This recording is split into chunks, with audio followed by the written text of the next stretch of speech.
Hello all the future officers. I welcome you all in this video study फंडा। जी हाँ दोस्तों, आज की इस वीडियो में हम बात करेंगे फंडामेंटल ड्यूटीज के बारे में। ठीक है, बहुत सारे लोगों ने आप लोगों ने इस चैप्टर्स को पढ़ा होगा Indian polity by Laxmikanth book से, और भी किसी बुक से अगर पढ़ा है तो बहुत अच्छी बात है, आपको बहुत अच्छा लगेगा वीडियो देख के। जिन लोगों ने इस चैप्टर को आज तक नहीं पढ़ा है, आप सिर्फ इस वीडियो को 15 मिनट अपनी जिंदगी के दीजिए। देखिए, आपकी लाइफ में टाइम जो है वो बहुत ही ज्यादा इंपॉर्टेंट है। मैं सिर्फ आपकी लाइफ से सिर्फ 15 मिनट मांग रहा हूँ। आराम से चैन से एक जगह बैठ जाइए और इस वीडियो को पूरा एंड तक देखिए। मैं आपको आज गारंटी दे रहा हूँ, फंडामेंटल ड्यूटी के ऊपर जो है आपके सारे के सारे डाउट खत्म हो जाएंगे। कोई भी क्वेश्चन इन फ्यूचर आपसे पूछा जाएगा फंडामेंटल ड्यूटी के ऊपर, तो आपका एक भी क्वेश्चन जो है वो गलत नहीं होगा। ठीक है, फंडामेंटल ड्यूटी के बारे में हम सब कुछ देखेंगे। उसके बाद जो है यूपीएससी के प्रीवियस ईयर क्वेश्चन जो आए हुए हैं उनको भी हम सोल्व करने की कोशिश किसमें करेंगे। ठीक है, चलिए शुरू करते हैं। सबसे पहले फंडामेंटल ड्यूटी की मैं अगर बात करूं, ठीक है, जैसा कि आपको पता है फंडामेंटल ड्यूटी जो है बहुत इंपॉर्टेंट है हमारे लिए। टोटल जो है 11 फंडामेंटल ड्यूटीज हैं आज। अभी की अगर मैं बात करूं 2020 के अंदर, तो 11 फंडामेंटल ड्यूटी हैं। सबसे पहले हम हिस्ट्री से शुरू करते हैं कि पहले हिस्टोरिकल बैकग्राउंड क्या है फंडामेंटल ड्यूटी का, कब कब क्या क्या ऐड हुआ, क्यों लाया गया फंडामेंटल ड्यूटीज को। ठीक है, सबसे पहली बात जो है फंडामेंटल ड्यूटीज जो थी, जब हमारा कॉन्स्टिट्यूशन बन के तैयार हुआ था उस टाइम पे फंडामेंटल ड्यूटीज जो है कॉन्स्टिट्यूशन में ऐड नहीं की गई थी। ठीक है दोस्तों, फंडामेंटल ड्यूटीज को जो है बाद में ऐड किया गया था। कब ऐड किया गया था आपको पता है? इमरजेंसी का पीरियड था 1975 से लेकर 1977 के बीच में। कांग्रेस की गवर्नमेंट थी, इंदिरा गांधी गवर्नमेंट ने जो है 25 जून 1975 को जो है इमरजेंसी लगा दी थी। उसके बाद जो है कांग्रेस गवर्नमेंट ने एक कमेटी का गठन बेसिकली किया था, जिसके बारे में हम आगे पढ़ेंगे। ठीक है, उस कमेटी का गठन कांग्रेस ने किया तो उनसे बोला गया कि आप जो है कुछ ऐसे जो है ड्यूटीज होनी चाहिए सिटीजन्स की, जो देश के प्रति उनको निभानी चाहिए। तो आप एक बार देखिए फंडामेंटल ड्यूटीज के ऊपर विचार करके कि क्या ऐसा कोई चीज निकल के सामने आ सकती है या नहीं आ सकती है। ठीक है, तो फंडामेंटल ड्यूटीज के लिए जो कमेटी बनाई गई थी उसका नाम है सरदार सवर्ण सिंह कमेटी। आप यहाँ पे देख सकते हो, बहुत ही इंपॉर्टेंट कमेटी है, पेपर में आई है पहले कौन सी कमेटी के रिकमेंडेशन पे फंडामेंटल ड्यूटीज को जो है ऐड किया गया था। ठीक है, तो कमेटी बनी, सरदार सवर्ण सिंह जो है उस कमेटी के हेड थे। सरदार सवर्ण सिंह कमेटी ने जो है रिकमेंड किया कांग्रेस गवर्नमेंट को कि हाँ, इसका स्कोप है फंडामेंटल ड्यूटीज को जो है कॉन्स्टिट्यूशन में ऐड करना चाहिए आपको। तब जो है गवर्नमेंट ऑफ इंडिया, उस टाइम पे इंदिरा गांधी गवर्नमेंट थी, तो उन्होंने कॉन्स्टिट्यूशन को जो है अमेंड किया। कौन सा अमेंडमेंट था? 42nd constitution amendment act of 1976। इस अमेंडमेंट इसमें किया। उसके बाद जो है इस अमेंडमेंट में क्या क्या चीजें हुई, इस अमेंडमेंट में जो है पार्ट 4A, फंडामेंटल ड्यूटीज के लिए अलग से एक पार्ट निकाला गया जिसको बोलते हैं पार्ट 4A। और इस पार्ट 4A में जो है एक आर्टिकल इंसर्ट किया गया था। ठीक है, आर्टिकल 51A। सीएपीएफ 2016 में क्वेश्चन आपका आ चुका है, कौन से आर्टिकल के अंदर आपकी फंडामेंटल ड्यूटीज दी गई है? तो कौन से आर्टिकल के अंडर दी गई है फंडामेंटल ड्यूटीज? दी गई है आर्टिकल 51A के अंदर। ठीक है, अब देखिए टोटल फंडामेंटल ड्यूटी, जैसे मैंने वीडियो की शुरुआत में ही आपको बताई है, 11 फंडामेंटल ड्यूटी थी, है मतलब अभी। लेकिन जब आपका कॉन्स्टिट्यूशन में जब फंडामेंटल ड्यूटीज को 1976 एक्ट के दौरान जब ऐड किया गया था तब 11 नहीं थी, तब जो है 10 फंडामेंटल ड्यूटी थी। 2002 के अंदर एक फंडामेंटल ड्यूटी और ऐड की गई। ठीक है, यहाँ पे लिखा है in starting 10 fundamental duties were incorporated in the constitution, right. अब देखिए फंडामेंटल ड्यूटी जो है वो कहाँ से इंस्पायर्ड है? वो यूएसएसआर से इंस्पायर्ड है। ठीक है, आपको जानना चाहिए, अब पेपर में आ सकता है। ठीक है, नेक्स्ट अगर मैं बात करूं इंपॉर्टेंट चीजों के बारे में, फंडामेंटल ड्यूटीज के बारे में, 2002 को गवर्नमेंट ने फिर एक बार कॉन्स्टिट्यूशन को अमेंड किया, जिसमें जो है 86th अमेंडमेंट एक्ट जो है लाया गया। ये भी अमेंडमेंट एक्ट बहुत इंपॉर्टेंट, आपका पेपर में जो है आ सकता है, आपको पता होना चाहिए 86th अमेंडमेंट एक्ट के बारे में। ठीक है, तो 86th अमेंडमेंट एक्ट में क्या हुआ बेसिकली, 86th अमेंडमेंट एक्ट में जो है एक आर्टिकल ऐड किया गया कॉन्स्टिट्यूशन में, आर्टिकल 21A। आर्टिकल 21 क्या है? Right to life and liberty, right.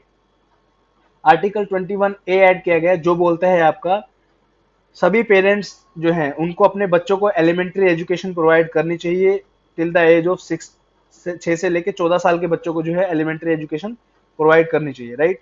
उसके बाद ये आपका हो गया 86th अमेंडमेंट एक्ट। ये अब पहले 10 थी तो एक ये ड्यूटी ऐड कर दी गई है 11th वाली, तो अब होगी टोटल आपकी फंडामेंटल ड्यूटी 11। ठीक है, उसके बाद आपको एक चीज ये इंपॉर्टेंट है, ये भी बहुत बार आया है, आप क्वेश्चन देखेंगे तो आपको हैरानी होगी। फंडामेंटल ड्यूटीज जो हैं वो नॉन जस्टिसिएबल हैं और उनको एनफोर्स नहीं किया जा सकता है। एनफोर्स का मतलब क्या है कि अगर फंडामेंटल ड्यूटी जो है कोई ड्यूटी है, मान लीजिए फंडामेंटल ड्यूटी है कि देश की नेशनल इंटेग्रिटी को आपको जो है प्रोटेक्ट करना है, ठीक है। तो अगर आप नहीं करते हो बाय चांस, तो उसके लिए आपको कोई सजा नहीं होगी। ये होता है basically fundamental duty, sorry enforcement basically, ठीक है। तो इसमें लिखा हुआ है जैसे हमारे डीपीएसपी हैं वो बहुत इंपॉर्टेंट है हमारे लिए, फंडामेंटल ड्यूटी भी इंपॉर्टेंट है, लेकिन बाय चांस अगर आप उसको एनफोर्स करने में फेल हो जाते हो तो उसके लिए आपको कोई पनिशमेंट या फाइन नहीं देना पड़ेगा, ठीक है। तो क्या है fundamental like DPSP fundamental duties are non justiciable in nature and can not be enforced, CPF 2011 में क्वेश्चन आ चुका है, ठीक है। उसके बाद fundamental duties are confined to, ये बहुत ही ज्यादा इंपॉर्टेंट है, ये आपको पता होना चाहिए। अब देखिए फंडामेंटल ड्यूटी हमारे देश के लोग तो पूरा नहीं कर पा रहे हैं, ठीक है। तो हम कैसे एक्सपेक्ट कर सकते हैं कि कोई फॉरनर हमारे देश में आके जो है उसको इम्प्लीमेंट करेगा या मतलब उस चीज को पर्टिकुलर ड्यूटी को निभाएगा, ठीक है। तो ये इंपॉर्टेंट है, fundamental duties are confined to citizens only and don't extend to foreigner, ये सीएपीएफ और सीडीएस में आ चुका है, ठीक है। फंडामेंटल ड्यूटी जो है वो सिर्फ सिटीजन के ऊपर एप्लीकेबल है, कोई भी फॉरनर जो है उसके ऊपर एप्लीकेबल नहीं है, ठीक है। ये तो हुआ आपका जो है बेसिक फैक्चुअल नॉलेज थे आपके फंडामेंटल ड्यूटीज के बारे में। अब बात करते हैं 11 फंडामेंटल ड्यूटीज के बारे में, कौन कौन सी आपके कॉन्स्टिट्यूशन में ऐड हुई हैं, बहुत ही जल्दी से हम डिस्कस कर लेंगे, डोंट वरी, ठीक है। सबसे पहली है फंडामेंटल ड्यूटी, आर्टिकल आपको पता है 51 ए के अंडर आते हैं। सबसे पहले है to abide by the constitution and respect its ideal institutions, the national flag and national anthem, ठीक है। हमें राष्ट्रीय ध्वज और नेशनल एंथम का जो है सम्मान करना है। कभी भी जो है इस तरह की कोई चीज आती है, देखिए इसके ऊपर काफी सारी चीजों के ऊपर डाउट उठता है, जैसे नेशनल एंथम सिनेमा घर में जब बजाया जाता है बहुत सारे लोग जो है खड़े नहीं होते, तो वो सेम चीज है। अगर आपकी मर्जी, आप खड़े होना चाहते हो तो बहुत अच्छी बात है, नहीं होते तो भी कोई प्रॉब्लम नहीं है, आपको कोई उसके लिए अलग से सजा नहीं मिलेगी, ठीक है। To cherish and follow the noble ideas that inspire the national struggle for the freedom, जितने भी जो है नेशनल स्ट्रगल में जितने भी लोगों ने पार्टिसिपेट किया है उनके प्रति आपको जो है इंस्पिरेशन होनी चाहिए, आप उनसे इंस्पायर कर सकते हैं अपने आप को, ये इसमें बोला गया है। तीसरा है to uphold and protect the sovereignty, unity and integrity of India, ये भी आपको उम्मीद करता हूँ समझ में आया होगा। To defend the country and render national service when called upon to do so, ये सीडीएस 1 2012 क्वेश्चन है, ठीक है। मतलब जब भी आपको बुलाया जाएगा नेशनल सर्विस के लिए तो आप जो है डिफेंड करेंगे कंट्री को, अपना आगे आएंगे, ठीक है। To promote harmony and the spirit of common brotherhood amongst all the people of India, transcending religious, linguistic and regional और sectional diversity and renounce practice derogatory to dignity of the woman, ठीक है।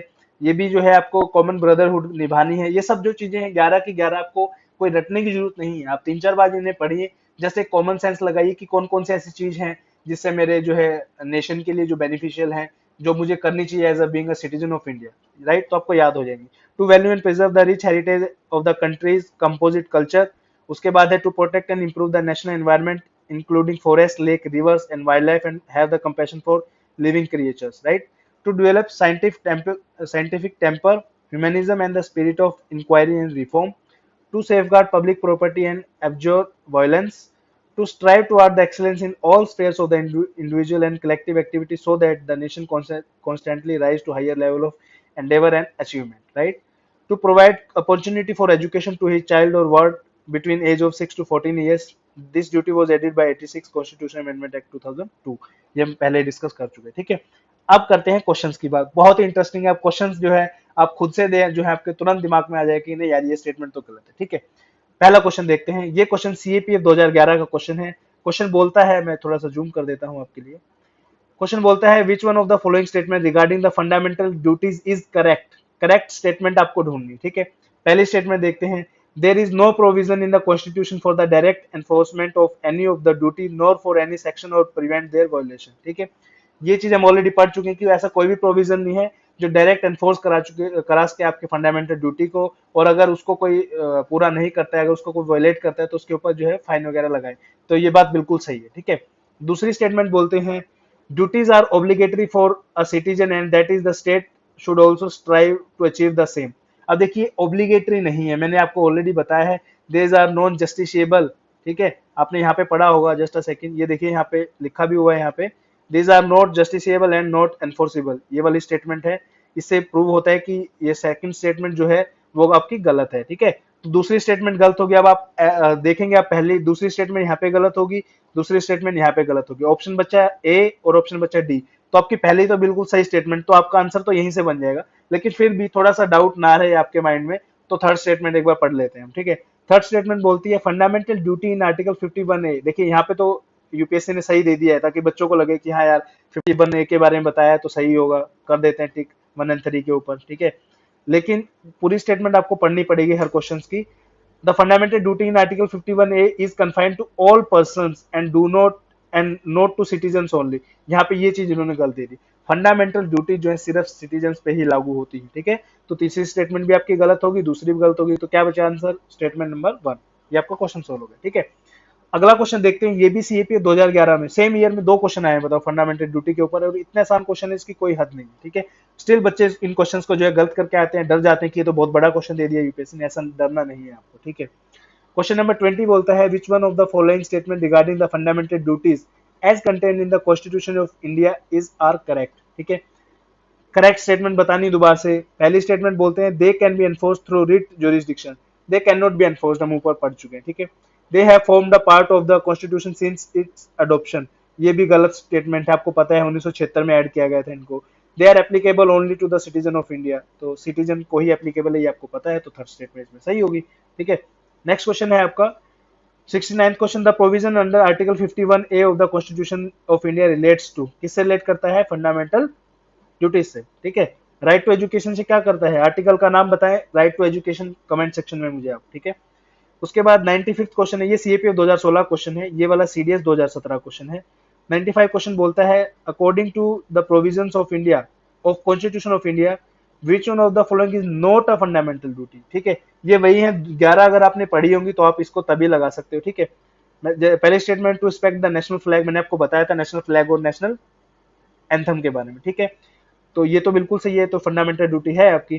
दूसरा है to defend the country, ये भी आपको पता है कि भाई जब जरूरत पड़ेगी तो हमें देश के लिए काम आना है, आगे नेशनल सर्विस के लिए जो है आगे बढ़ना है। उसके बाद बोलता है to provide education to one's child, ये भी आपको पता है 11th ड्यूटी है, तो ये भी नहीं हो सकती, तो आंसर क्या हो जाएगा, to promote village and cottage industries. तो जो ये वाला ऑप्शन है आपका डी है, इसका सही आंसर होगा, ये एक फंडामेंटल ड्यूटी नहीं, ये एक डीपीएसपी है, directive principle of state policy के अंदर जो है आपका कॉटेज इंडस्ट्री वगैरह सब आते हैं, ठीक है। उसके बाद स्टडी फंडा is the one stop destination for your CAPF assistant commandant examination, please work hard and earn these 3 stars in the fortune, right?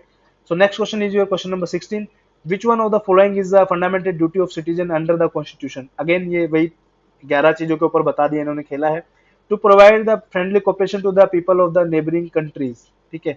एक तो स्टेटमेंट आपका ये है, दूसरा है आपका to protect monuments of national importance, ये आपका नहीं होगा, ठीक है।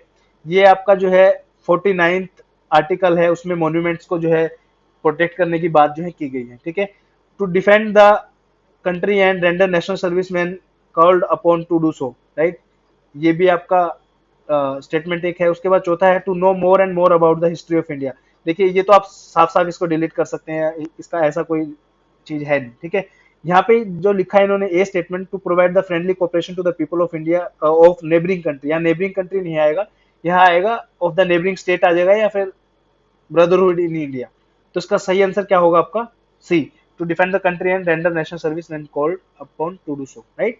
तो आपका सी आंसर हो जाएगा इसका। ये क्वेश्चन आपका सीडीएस 1 2012 में आया था। Next question is your 74th question, which of the following statement regarding the fundamental duties contained in the constitution of India are correct, ठीक है। Fundamental duty can be enforced through writ jurisdiction, again it can not be enforced, right. दूसरी statement है fundamental duties have formed a part of the constitution since its adoption, ये question शायद हम पहले discuss कर चुके हैं, ठीक है, तो ये क्वेश्चन हम दोबारा डिस्कस नहीं करेंगे। नेक्स्ट क्वेश्चन है आपका the right to education was added to the constitution to the fundamental in the constitution of India, कौन से अमेंडमेंट से जो है राइट टू एजुकेशन ऐड किया गया था, वो है आपका 86th अमेंडमेंट एक्ट 2002, ये भी इंपॉर्टेंट है, ठीक है। देन आपका आता है which one of the following statement is not a fundamental duty of the citizen of India, again to develop scientific temper humanism and inquiry of reform, ये है आपका। पब्लिक प्रॉपर्टी को जो है आपको वेस्ट नहीं करना है और वायलेंस से बचना है। To uphold and protect the sovereignty unity, ये भी है। उसके बाद चौथा क्या है, to protect family planning and control population, ऐसी कोई फंडामेंटल ड्यूटी नहीं है, तो इसका करेक्ट आंसर जो है वो डी होगा, ठीक है, ये आपको पता होना चाहिए। उसके बाद 83rd क्वेश्चन है, ये वाला क्वेश्चन आपका सीडीएस 1 2012 के अंदर जो है आया है। देन आपका नेक्स्ट क्वेश्चन सीडीएस 2008 से है, in which of the following years the fundamental duties have been added to the existent fundamental rights in the constitution of India, तो 1976 42nd अमेंडमेंट एक्ट याद रखना, ठीक है। उसके बाद ये है लास्ट क्वेश्चन है आपका, which of the following statement regarding the fundamental duties as contained in the constitution of India are correct, ठीक है। They can be enforced through the jurisdiction. They have formed a part of the constitution since its adoption. दोनों statement गलत है, they are applicable only to the citizens of India. तो third आपकी statement सही है बिल्कुल, तो इसका आंसर क्या हो जाएगा आपका, डी ऑप्शन हो जाएगा, ठीक है। ये जितना भी है आज आने वाले टाइम में जो है हम हमारा एक स्पेशल कोर्स आ रहा है दोस्तों, इन्फोग्राफी के नाम से, इन्फोग्राफी बाय स्टडी फंडा and institute for defence examination. 22 जुलाई 2020 को जो हमारा एक कोर्स लॉन्च होने की संभावना है। हमारी टीम से डिस्कशन चल रही है इस कोर्स को कब लॉन्च किया जाए।